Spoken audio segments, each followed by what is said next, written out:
నాకు కూడా అక్కడ పోడియం తింటే బాగా చెప్పేవాళ్ళం. ఎన్నిసార్లు చూస్తూ ఉండాలి ఈ సంఘటన, ఎన్నిసార్లు మనలో మనమే కోపడాలి. రోజుకో కొత్త ఘోరం, రోజుకో కొత్త కోపం, ఆవేశం. రేపు మళ్ళీ కొత్త కదా, కొత్త సంఘటన, కొత్త కోపం. పడతాం, మనలో మనమే కోపడతాం, మనకి మనమే కుమిలిపోతాం. ధైర్యం తెచ్చుకోవడానికి కూడా ఏ చట్టమో దృష్టికి రాదు. ఎందుకంటే కళ్ళకి అంతలు కట్టేసి న్యాయవాదికి ధర్మం నిలబెట్టాల్సిన పిల్లలే రాబందుల గుంపులో మమేకమై అమ్ముకుపోతున్నారు కాబట్టి, కీచక కుతంత్రాల కొమ్ము కాస్తున్నారు కాబట్టి. ఎంతో పోరాడి తెచ్చుకున్న స్వాతంత్రమే మనకి కానరాదు ఇప్పటికీ. ఇక ఎంత శ్రమించి తెచ్చుకున్న ఏ నిర్భయ చట్టము మనకి అభిమవ్వదు. కళ్ళ గంతలు కట్టేసి న్యాయదేవతే కాదు,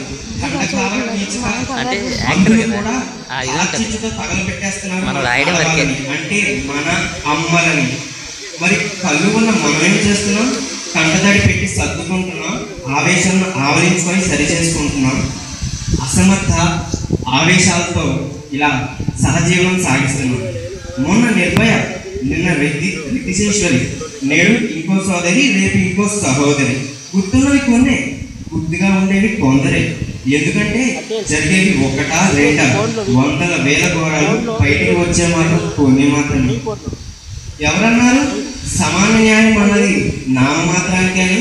ఇన్ని జరుగుతున్నా మనం కోరుకుంటున్న ఆడదాని సమభాగం ఎక్కడికి పోలేదండి. మహాశక్తిగా మారుతూ హింసకులని చెండాడే వనితలు ఉన్నారు. ఆ శక్తి జ్వాలను సాటి స్త్రీతత్వం చెంగులకు అంటించి కాల్చేస్తున్న చెలిగద్దలు ఉన్నారు. అవని అంత సహనం ఉన్న ఆడవారితో పాటునే ఆవలించుకోలేనంత అరాచకత్వపు సహచరులు ఉన్నారు. కాలం మారుతోంది. పురుషాధిపత్యం మనుస్తూ స్త్రీ సాధికారితత్వం ఎలబోతుంది. అది మనం కలలు కన్నా మంచికే వస్తుందో, లేక ఊహించని సగభాగ ప్రళయమే తెస్తుందో చూడాలి. మరి నాకు అవకాశం ఇచ్చినందుకు ధన్యవాదాలు.